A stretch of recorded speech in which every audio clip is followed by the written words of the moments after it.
आऊज़ुबिल्लाहिमिनश्शैतानिर्रजीम बिस्मिल्लाहिर्रहमानिर्रहीम सल्लल्लाहु तआला अला हबीबिही मुहम्मदिन व अला आलिहि वसल्लम। अस्सलामु अलैकुम व रहमतुल्लाहि व बरकातुहू। दुरूद पाक के बरकत से जिंदगी की तब्दीली। ये वाक़या पाकिस्तान के एक मशहूर ताजिर की जिंदगी में पेश आया जिसका नाम अहमद था। अहमद साहब एक कामयाब बिजनेसमैन थे, मगर उनकी जिंदगी में बेसुकूनी थी। कारोबार में उतार चढ़ाव रहता था, मगर असल मसला ये था जब भी वो कोई बड़ा मुआहिदा करते किसी न किसी वजह से आखिरी वक्त में डील खराब हो जाती।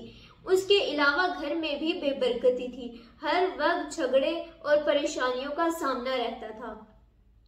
परेशानी और राह निजात। एक दिन वो एक दरवेश बुजुर्ग के पास पहुंचे और अपनी मुश्किलात का जिक्र किया। वो बुजुर्ग मुस्कुराए और कहा, बेटा तुमने कभी दुरूद पाक की कसरत की है?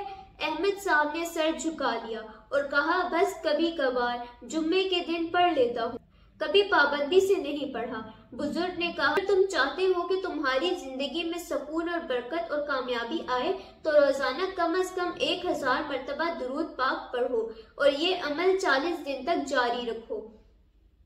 तुम खुद देखोगे कि कैसी हैरत अंगेज तब्दीली आती है।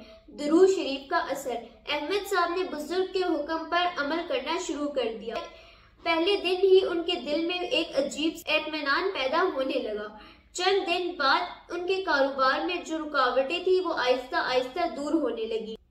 जो मुआहिदे पहले टूट जाते थे वो खुद ब खुद ही बहाल होने लगे। 40वें दिन एक हैरत अंगेज वाकया पेश आया।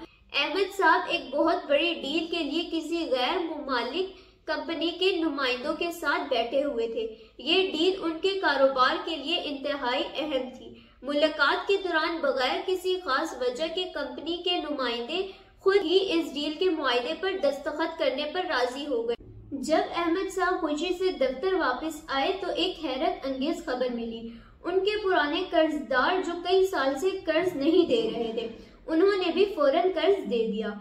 इस रात जब अहमद साहब सोए तो उन्होंने ख्वाब में नबी पाक सल्लल्लाहु अलैहि वसल्लम की जियारत नसीब हुई। आप सल्लल्लाहु अलैहि वसल्लम ने फरमाया, जब कोई मेरा उम्मती मुझ पर दुरूद भेजता है तो मैं उसे पहुंचाता हूँ और अल्लाह के यहाँ उसके लिए आसानियाँ तलब करता हूँ। अहमद साहब की आंख खुली तो वो आंसू से तर थी। वो समझ चुके थे कि दुरूद पाक न सिर्फ जुबान से अदा किए जाने वाले अल्फाज हैं, बल्कि ये रहमतों और बरकतों का खजाना है। अहमद साहब ने जिंदगी भर दुरूद शरीफ को अपना मामूल बना लिया। उनके कारोबार में तरक्की हो गई, घर में सुकून और मोहब्बत आ गई और सबसे बढ़कर उनके दिल में जो बेचैनी थी वो मुकम्मल सुकून में बदल गई। उम्मीद है आपको ये वीडियो पसंद आई होगी। बहुत शुक्रिया। अल्लाह हाफ़िज़।